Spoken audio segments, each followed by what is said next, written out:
y'all, I'm Avery Carl with the Short Term Shop. Today we're in Blue Ridge, Georgia to check out a few awesome properties from our clients. I've got Yak, our agent here in this market. Yak, what are we taking a look at today? Well, today we're going to check out Emeline's property. It is amazing. She did a very, very cool job of renovating. I can't wait for you to see what she's done. All right, let's go. Hey, I'm Emeline. Welcome to my vacation rental in Blue Ridge, Georgia. Thank you. So Emeline, you have done a beautiful job with this property. And guys, we're gonna tell you all the numbers about this property. So purchase price, how much she makes on it at the end of the video. So make sure to stick around for that. So how big is this place? I wanna hear about bedrooms, bathrooms, how many it sleeps, and the types of guests you're trying to cater to here. Yep, so it's 3,600 square feet, including the basement. We have 5 bedrooms. One of those bedrooms has a fun little story behind it that we'll talk about later. We sleep 14 guests, and really this house is the best for multi-generational families or several families traveling together, which is a demographic that we fall in. Both of those are demographics that we fall into. So it's a wonderful house when you're traveling with friends or traveling with grandparents and little kids. Awesome, well, let's take a look at all the stuff that you've done to this place. Sounds good. So we kind of centered everything around the cafe appliances with the really cool bronze handles. It was kind of our color theme that we jumped off of.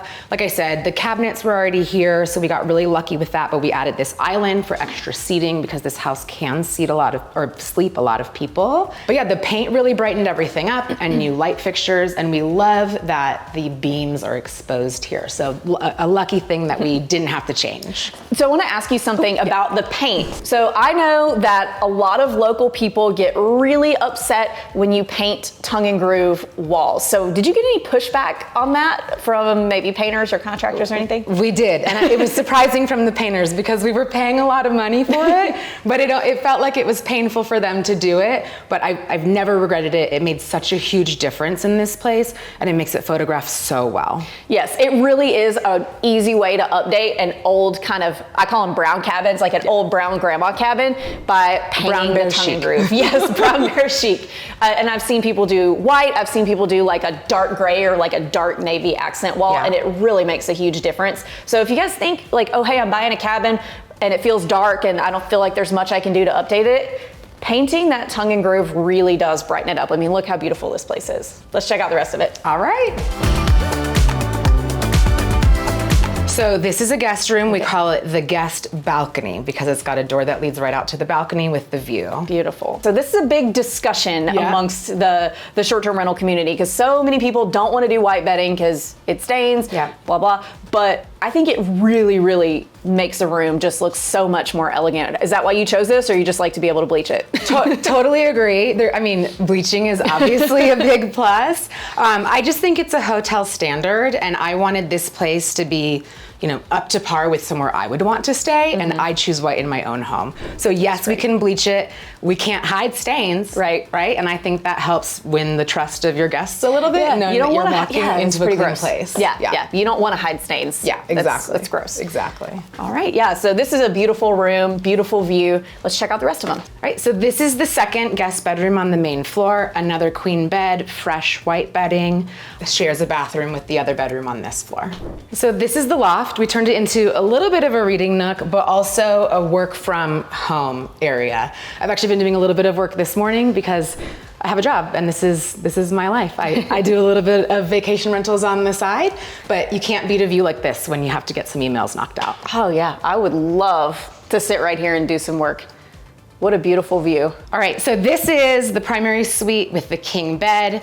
We've got a private balcony out here with a beautiful view. This room has a little bit of a bonus though, and we call it the camp room. So this is why I say it's great for multi-generational families. When we actually purchased this house, there was just a blank spot over the garage with like rafters, and we had them build it out for us. And so we call it the camp room, and it sleeps 4 kiddos or 4 of whoever you want. The quirk is that it's connected to the primary bedroom and it shares a bathroom. Oh, well, let's see that. Absolutely. All right, so this used to be rafters, and now it's a barrack style camp room. It's a perfect spot for kids, or we've even hosted women's retreats and different retreats where, you each get your bed. It's a cozy spot next to mom and dad if that's what you're looking for as well. I want to hear about the little hack that you used to get the seller to add this, because I think that it's really cool tool, and I guess it's not a tool, it was a really cool strategy that you use that maybe you guys can use in the future when you're buying a vacation rental and you find a space like this. So tell me how you got them to do this for you. Yeah, so we saw the space and it was so big and just wasted. There was already a door here. It just felt like it needed to be used. And the previous owners, they had only owned it for a couple years and they were kind of mid-projects when we bought it. So we noticed they had a lot of leftover materials. And we thought, well, hey, like maybe we can just get them to do this work for us. The previous owner was a contractor. So he actually put in the floors, put in all the tongue and groove, connected the HVAC and built this room out for us. But since we were already really putting a lot of money down, to get to our 20% for our down payment, we actually came up with the idea of asking them to roll it into the purchase price. So we upped our purchase price, crazy enough, but that allowed us to roll that into the mortgage so we didn't have to pay out of pocket for it. I think that is so smart, and just thinking outside the box in terms of being able to get more for your, like more bang for your buck, more concessions from a seller. And guys, you never know unless you ask. You might ask and they might think you're crazy and say no, but that's the worst case scenario. It's just they say no and you're in no worse of a position than you were before. So I think that's really smart and really creative way to get some extra space out of a house. So great job. Thank you. It was a pretty bold move back in March of 2021 where people were just throwing money to get houses, but it never hurts to ask. As if the whole primary suite wasn't pretty enough, I think this is my favorite part, the private balcony off the primary suite with this beautiful view. Man, it just doesn't get any better than this. Do you get a lot of good reviews on the view? We do, and we got pretty lucky because when we first came in toward the property and then put our offer in, it was a very rainy, overcast day, and we actually had no idea if we did have the view. That was lucky. Yes. Perfect place for a cup of coffee. Yeah, it is. This is great. This house has a basement level also. So we've seen 3 amazing bedrooms, the beautiful living space, but there's actually a whole other floor. There is. It's the perfect place for the young or young at heart. Let's go look at it. Yep, so we call this the movie den. It's got super comfortable electric recliners that the kids love, the dads love, the moms love. It's great. We just recently added some arcade games. So we have Golden Tee and Pac-Man. And then we have a full game room actually next to it. Oh, wow, this is huge. I thought that was the game room. That just had a few games, but this is a full game room. So what all is there to do in here? Yeah, truly so much fun for all ages. So we have a pool table, we have a foosball table, we've got your TVs if the game is on. Oh, 2. Throw cartoons on for the kids, keep them happy. Or conflicting games. So exactly. We've got a lot of different teams in my house. I went to Texas, my husband went to Nebraska, my whole family's Mississippi State fans, so we gotta have multiple TVs. We're pretty lucky in our house. We both went to Clemson, but we definitely put, some other sport on or cartoons for the kids. Cartoons for sure. This is the bunk room. So again, young or young at heart, my kids are dying to be old enough to stay in this room. It's a little far away from mom and dad for now, but we can sleep 4 people here and there's an attached bathroom. And you're right off the movie den and the game room. This is a party for like tweens. Exactly. They love it. What more could you ask for?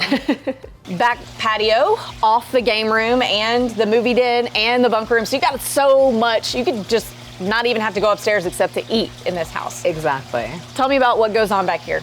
A lot of hanging out. We've got some chairs where you can relax with your coffee or your wine at night. We've got the hot tub, which we just recently bought, fits 7 people. It's super fun. My kids love it. I love it.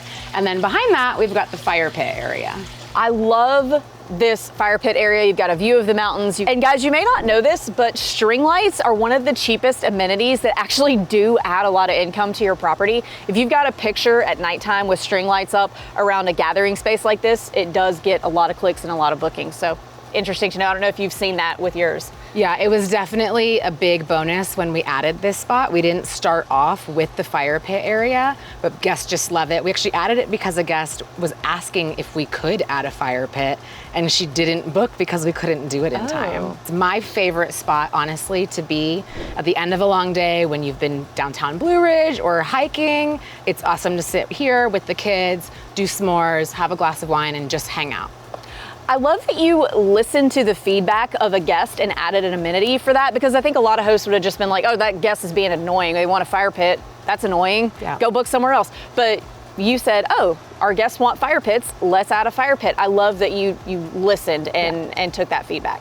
Every day we're learning still what guests want, how to do this. It's been a huge learning experience for us, but we love getting feedback from our guests because you can't grow without that. Emeline, now that we've seen your beautiful home, all of the beautiful things you've done to it, let's talk about the numbers, because I know a lot of our viewers are vacation and short-term rental and Airbnb investors, and they want to hear how much it makes. So let's start with your purchase price. What did you pay for this? We paid, with the bonus upstairs of the camp room, we paid $535,000. $535,000. It's a 5-bedroom, 3 baths. You've got all that extra space downstairs with the movie theater room. You've got the game room. You've got all kinds of cool amenities down there. Okay, and how much money does this thing make a year? Gross. We'll just go gross numbers. Gross. So our best year was just over $100,000. Okay.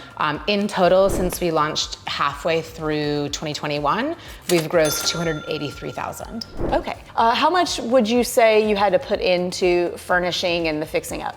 Yeah, it was about $35,000 to $40,000. Oh, that's not terrible. It wasn't terrible. We were able to reuse a lot of the big furniture pieces, which really helped, but then brought in some accessories and lighter furniture pieces kind of strategically to lighten and brighten the space. So we got lucky with that. Most of the money went into landscaping, paint, changing out all the light fixtures. What would you say is the high season here? So when do you have the most bookings? I would say for this house specifically, it's when the kids are out of school. Mm-hmm. So definitely, the long weekends, the winter holidays, it's like a revolving door of people in and out of here. It's so lovely to celebrate Christmas here. We have a Christmas tree and everything. New Year's is also a big one. October in the Blue Ridge, Georgia area is always huge. So I would say that's when our highest ADR is at those October weekends. And then of course in the summer, as long as it's during those summer holidays for school, we've got a lot of activity going on here. And would you say that your main feeder market is gonna be Atlanta and maybe like Chattanooga? Actually, no. Surprisingly, there's definitely people from Atlanta and the surrounding suburbs, but everyone is from Florida. Really? Okay, I can see that. I can see that. Yeah. Floridians love to get to the mountains, but not necessarily, as a Floridian, by the way, but not necessarily go all the way to the Rockies. So they love coming to North Georgia and North Carolina and even the Tennessee side and the Pigeon Forge. Okay. Yeah. Emeline, is there anything else that you want other investors to know about this property or the process with you being a normal person, not a zillionaire, doing this? Anything you feel like you want others to know, like words of encouragement maybe? Yeah, it's totally doable. I mean, for me, this is my passion because I get to design places and also host people, but I don't necessarily have to do it in my own house, right? Yeah. So for me, it's worth it. It's definitely a learning curve. This was our first property, so we learned a ton when we were doing it. Things to do the same way, things to maybe do a little bit differently. But once we had all of our processes in place, it really became very manageable to run on a day-to-day basis. We have a great cleaning team. We've got our messages that go out pretty much automatically. So it's a lot of answering questions, which is pretty easy to do on the side of my normal person job. I'm sitting at my computer anyways. So if it's something that you feel led to do, I would say go for it. It's definitely doable. Awesome. And if our viewers want to find your properties or follow you, how can they do that?